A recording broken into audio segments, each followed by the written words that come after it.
성도 여러분 반갑습니다. 오늘도 우리 주님이 함께 하시는 복된 하루 되신 줄로 믿습니다. 이 시간 우리가 함께 은혜를 나눌 본문 말씀 갈라디아서 1장 6절부터 10절까지에 있는 말씀 봉독합니다. 갈라디아서 1장 6절부터 10절입니다. 그리스도의 은혜로 너희를 부르신 이를 이같이 속히 떠나 다른 복음을 따르는 것을 내가 이상하게 여기노라. 다른 복음은 없나니 다만 어떤 사람들이 너희를 교란하여 그리스도의 복음을 변하게 하려 함이라. 그러나 우리나 혹은 하늘로부터 온 천사라도 우리가 너희에게 전한 복음 외에 다른 복음을 전하면 저주를 받을지어다. 우리가 전에 말하였거니와 내가 지금 다시 말하노니 만일 누구든지 너희가 받은 것 외에 다른 복음을 전하면 저주를 받을지어다. 이제 내가 사람들에게 좋게 하랴 하나님께 좋게 하랴 사람들에게 기쁨을 구하랴 내가 지금까지 사람들의 기쁨을 구하였다면 그리스도의 종이 아니니라. 아멘. 사도 바울이 예수도 믿고 율법도 지키면 된다 라고 하는 이 율법주의자들의 가르침을 아주 강하게 저주를 받을 것이다 라고 하면서까지 정면으로 반박하는 이유가 과연 무엇일까요? 적당히 그것도 지키고 그렇게 하면서 해도 된다 이런 식으로 타협할 수 있지 않았을까요? 그런데 이런 방식이, 그러니까 적당히 타협하는, 적당히 물러서는 이런 방식이 바로 사탄의 시험, 믿는 성도들을 유혹하는 방법이기 때문입니다.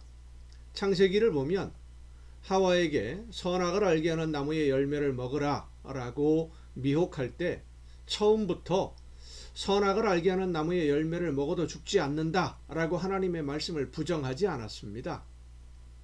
다시 말하면 하나님이 이렇게 말씀하셨는데 그건 틀렸다 이런 식으로 말하지 않았다는 거지요. 하나님의 말씀에 한 가지를 덧붙이거나 한 가지를 빼면서 정말 그러냐 이런 식으로 의혹을 불러일으키는 방식으로 접근을 합니다. 하와에게 동산에 있는 모든 나무의 열매를 먹지 말라고 하더냐? 하나님이 그렇게 말씀하신 적이 없거든요.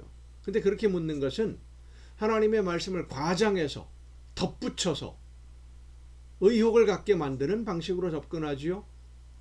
동산의 열매를 먹지 말라고 하더냐? 전부 다 먹지 말라고 하더냐 하는 이 질문에 하와가 대답한 말이 다 먹으라고 했다. 그런데 다만 선악을 알게 하는 나무의 열매는 먹지 말라고 했다. 먹지 말라고만 했습니까? 먹지도 말고 만지지도 말고 보지도 말라고 했다.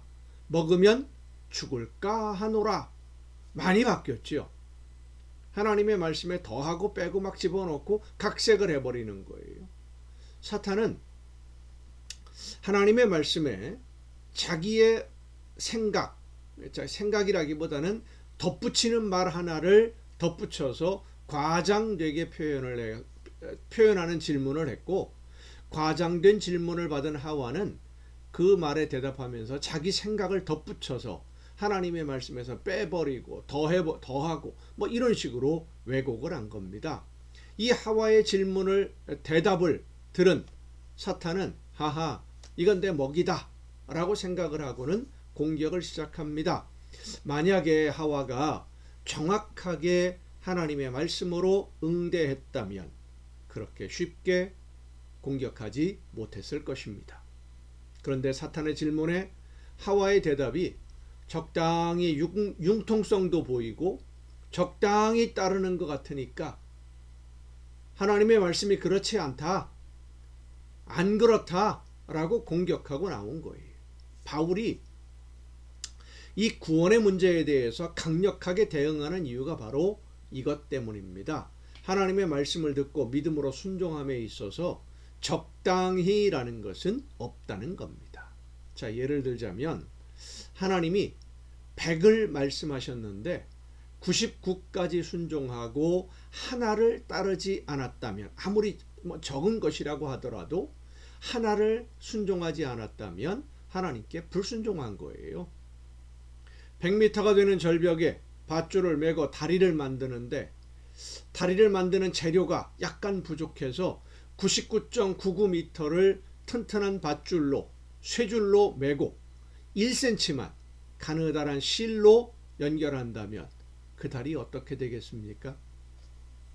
하나님의 말씀을 믿고 순종하는 것이 바로 그런 겁니다. 말씀을 듣고 순종함에 있어서 적당히 타협하는 것은 없습니다. 하나님의 말씀에 대한 순종은 100 아니면 0입니다. 100점 아니면 0점이에요. 그런데 바울 시대에도 그랬지만 오늘도 적당한 선에서 타협을 시도하는, 타협해도 된다라고 어느 정도는 조금은 뭐 이 정도는 봐주겠지 이렇게 물러서는 모습들을 많이 보게 됩니다. 다른 사람들처럼 적당히 믿고 적당히 순종하다가 나중에 하나님의 나라에만 가면 되는 것 아니냐 이런 생각을 가진 성도들이 의외로 많이 있어요. 여러분, 우리가 기억해야 할 것은 하나님의 구원 계획은 우리가 이 세상을 다 살고 난 다음에 죽은 영혼만 구원하시려는 것이 아니라는 겁니다. 하나님이 우리에게 원하시는 것은 오늘 이 현실 속에서 우리가 살아가는 이 세상에서 하나님의 뜻을 실현해서 여기 이 세상이 하나님의 뜻이 이루어지는 하나님의 나라가 되기를 원하시는 겁니다. 예수님이 가르쳐 주신 기도문을 보면 뜻이 하늘에서 이룬 것 같이 땅에서도 이루어지이다 하고 기도하라고 말씀하셨어요. 땅에서도 이루어지이다.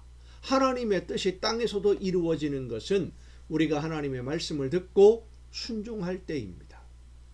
이 세상을 적당히 살면서 적당히 순종하다가 하나님의 나라에 가면 된다고 생각하지 말라는 말씀입니다. 우리는 적당히 타협하면 안 됩니다. 사탄은 적당히 하자고 하면서 조금씩 언제인지도 모르는 사이에 하나님으로부터 멀어지게 하려고 우리에게 적당히 하자라고 이야기를 합니다.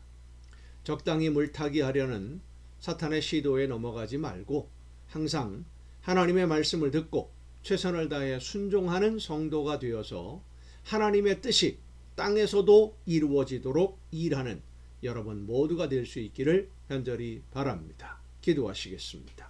오늘도 크신 사랑으로 저희들의 삶을 주관해 주시고 인도하시며 말씀해 주시는 아버지 하나님, 적당히 타협하지 아니하고 적당히 믿는 것이 아니라 하나님의 말씀을 듣고 최선을 다해서, 물론 우리의 힘으로 다 할 수 없지만 성령의 도우심을 간절히 사모하며 최선을 다해 순종함으로써 우리의 삶이 하나님의 뜻을 이루어가는 삶이 되게 하옵시고 하나님의 뜻이 저희들로 인해서 이 땅에서도 이루어지는 기쁨을 누리게 하여 주시옵소서. 이 모든 말씀을 예수님의 이름으로 기도하옵나이다. 아멘.